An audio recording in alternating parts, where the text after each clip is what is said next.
আজকের বিশেষ বিশেষ সংবাদে প্রথমেই পড়ছি শিরোনাম। 14 দফা দাবিতে ত্রিপুরা সরকারি কর্মচারী ফেডারেশনের গণ অবস্থান। এদিকে সরকারের উদ্দেশ্যে বিভিন্ন দাবিকে সামনে রেখে সেলস রিপ্রেজেন্টেটিভ ইউনিয়ন মিছিল। অপরদিকে প্রাক্তন মন্ত্রীর হাত ধরে 45 জন ভোটার যোগ দিলেন কংগ্রেসে।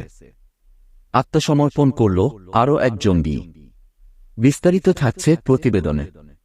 এদিকে সুরজিৎ দত্তের জন্য নজির গড়লেন মুসলিম ধর্মাবলম্বী মানুষ এবং রাম মন্দির প্রতিষ্ঠায় ইতিহাসের সন্ধিক্ষণের সাক্ষী হতে চলেছে দেশবাসী, বললেন প্রতিমা ভৌমিক। দর্শক, শিরোনামের সমাপ্তি। বিস্তারিত সংবাদে যাওয়ার পূর্বে অবশ্যই চ্যানেলটি সাবস্ক্রাইব করুন। অবিলম্বে বকেয়া 26% মহার্ঘ ভাতা প্রদান করা।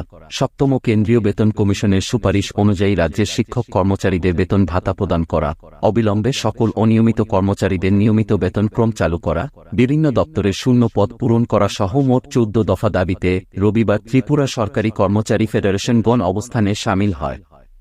রাজধানীর পোস্ট অফিস চৌমুহনীতে তারা বিক্ষোভ দেখায়। উপস্থিত ছিলেন সংগঠনের সভাপতি শান্তি রঞ্জন দেবনাথ, মহাসচিব প্রদীপ ভৌমিক সহ সংগঠনের অন্যান্য নেতৃত্ব। তারা বর্তমান কর্মচারীদের বিভিন্ন দাবি দেওয়া এই দিন কর্মসূচি থেকে তুলে ধরেন। তারা বলেন, এদিন 4 ঘণ্টার গণ অবস্থান করা হবে। গণ অবস্থান থেকে 14 দফা দাবি সরকারের উদ্দেশ্যে তুলে ধরা হবে। কারণ দেশের মধ্যে সর্বনিম্ন বেতন পাচ্ছে ত্রিপুরা রাজ্যের কর্মচারীরা। বাম আমলেও বঞ্চনা ছিল।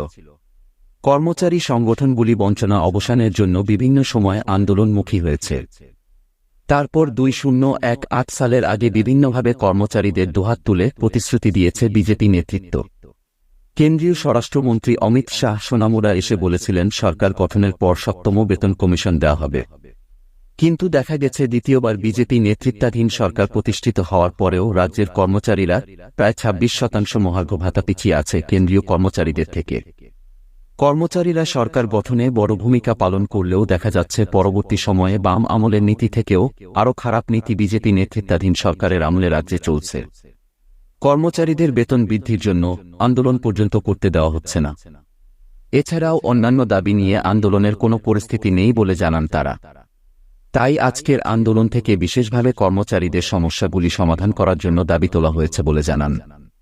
পরবর্তী সংবাদ। ইডিএফ ও অন্তর্ভুক্ত শ্রমিকের পেনশন ন্যূনতম 3000 টাকা করা ও জনস্বার্থে জীবনদায়ী ওষুধের মূল্য হ্রাস করার দাবি তুলল উত্তর পূর্বাঞ্চলের প্রফেশনাল সেলস রিপ্রেজেন্টেটিভ ইউনিয়ন। শনিবার থেকে উত্তর পূর্বাঞ্চলের প্রফেশনাল সেলস রিপ্রেজেন্টেটিভ ইউনিয়নের 2 দিনব্যাপী সম্মেলন শুরু হয়। রবিবার সম্মেলনের দ্বিতীয় দিন আগরতলা শহরে এক মিছিলের আয়োজন করা হয়। রাজধানীর জগন্নাথ বাড়ি রোডস্থিত স্টুডেন্ট হেলথ হোমের সামনে থেকে শুরু হয় এই মিছিল। মিছিলটি রাজধানীর বিভিন্ন রাস্তা পরিক্রমা করে। মিছিলে উত্তর পূর্বাঞ্চলের বিভিন্ন রাজ্য থেকে সংগঠনের সদস্যরা প্রতিনিধি হিসাবে অংশগ্রহণ করে। সংগঠনের এক সদস্য জানান, সম্মেলনের প্রথম দিন রক্তদান শিবিরের আয়োজন করা হয়েছে। শিবিরে 42 জন রক্তদাতা স্বেচ্ছায় রক্তদান করেছে। এই দিন সম্মেলনের দ্বিতীয় দিন, তাই এই দিন মিছিলের আয়োজন করা হয়েছে। মিছিলের শেষে সংগঠনের নতুন কমিটি গঠন করা হবে আগামী 2 বছরের জন্য। এদিকে শান্তিরবাজার বিধানসভা এলাকার 13 জন নেতৃত্ব সহ 45 জন ভোটার রবিবার বিভিন্ন দল ত্যাগ করে কংগ্রেস দলে যোগদান করে। প্রদেশ কংগ্রেস ভবনে এক যোগদান সভার মধ্য দিয়ে নবাগতদের কংগ্রেস দলে বরণ করে নেন প্রদেশ কংগ্রেস সভাপতি আশিস কুমার সাহা। উপস্থিত ছিলেন প্রাক্তন মন্ত্রী মনীন্দ্র রিয়াং সহ অন্যান্যরা। কংগ্রেস দলে যোগদান করা ভোটাররা মূলত বিজেপি, সিপিআইএম ও তিপ্রা মথা দল ত্যাগ করে কংগ্রেস দলে যোগদান করেছেন। নবাগতদের দলে বরণ করে নিয়ে প্রদেশ কংগ্রেস সভাপতি আশিস কুমার সাহা জানান, কংগ্রেস দলকে শক্তিশালী করার সংকল্প নিয়ে নবাগত ভোটাররা এই দিন কংগ্রেস দলে যোগদান করেছে। দলকে মজবুত করে এগিয়ে নিয়ে যাওয়ার লক্ষ্যে কাজ করার জন্য সংকল্প নিয়েছে নবাগত ভোটাররা। পরের খবর। রবিবার ধলাই জেলার ছাওমানু বিওপি মনোরঞ্জনের এলাকায় এনএলএফ টিবিএম গোষ্ঠীর একজন তালিকাবিহীন ক্যাডার বিএসএফ কর্তৃপক্ষের কাছে আত্মসমর্পণ করে। বিএসএফ পক্ষ থেকে এক বিবৃতির মাধ্যমে জানানো হয়, এদিন ভোরে গোমতী জেলার কিল্লা গ্রামের তুলসীরাম বাড়ির বাসিন্দা উদয় মানিক জামাতিয়া সহিংসতার পথ ছেড়ে স্বাভাবিক জীবন যাপনের জন্য আত্মসমর্পণ করেছে। আত্মসমর্পণকারী বিগত বছর সেপ্টেম্বর মাসে এনএলএফ টির বিএন গোষ্ঠীতে যোগদান করে। তবে বিএসএফ এর পক্ষ থেকে আরও দাবি করা হয় ত্রিপুরা রাজ্য গত কয়েক দশক ধরে বিদ্রোহ দেশায় ফিরিয়ে আনার। পরবর্তী সংবাদ। প্রজাত বিধায়ক সুরজিৎ দত্তের আত্মার সদগতির জন্য ৭ রামনগর এলাকার মুসলিম ধর্মাবলম্বীরা সুরজিৎ দত্তের বাসভবনে গিয়ে দোয়া করলেন। সুরজিৎ দত্ত এলাকার দীর্ঘদিনের বিধায়ক ছিলেন। সমস্ত ধর্মাবলম্বী মানুষকে তিনি নিজের করে নিতেন। সরকারি সমস্ত সুযোগ সুবিধা তাদের মধ্যে দলমত নির্বিশেষে সুষ্ঠুভাবে বিতরণ করতেন।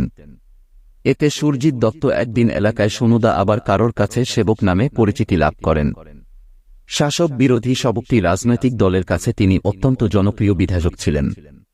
এদিন মুসলিম ধর্মাবলম্বী মানুষ সুরজিৎ দত্তের আত্মার সদগতি কামনা করে দোয়া করেন। মুসলিম ধর্মাবলম্বী মানুষরা জানান, সুরজিৎ দত্ত হিন্দু এবং মুসলমান সকলের কাছেই তিনি সেবক হিসেবে পরিচিত ছিলেন। তিনি প্রয়াত হওয়ার পর তার পরিবারের পক্ষ থেকে হিন্দু ধর্মের শাস্ত্র অনুযায়ী যা করার তা করবেন, কিন্তু সুরজিৎ দত্তের আত্মার সদগতি কামনার জন্য মুসলমান ধর্মাবলম্বী মানুষ মারা গেলে যেভাবে সদগতি কামনা করা হয় সেভাবে দোয়া করা হয়েছে এবং আল্লাহর কাছে প্রার্থনা করা হয়েছে যাতে সুরজিৎ দত্তের পরিবার আগামী দিনে সুখে শান্তিতে থাকতে পারেন।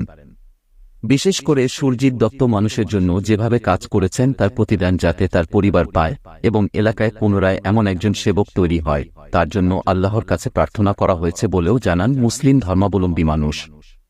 সর্বশেষ সংবাদ। রাম মন্দির কোনো ধর্মের প্রতিষ্ঠান নয়। রাম মন্দির রাষ্ট্রের প্রতীক ও রাষ্ট্রের মন্দির।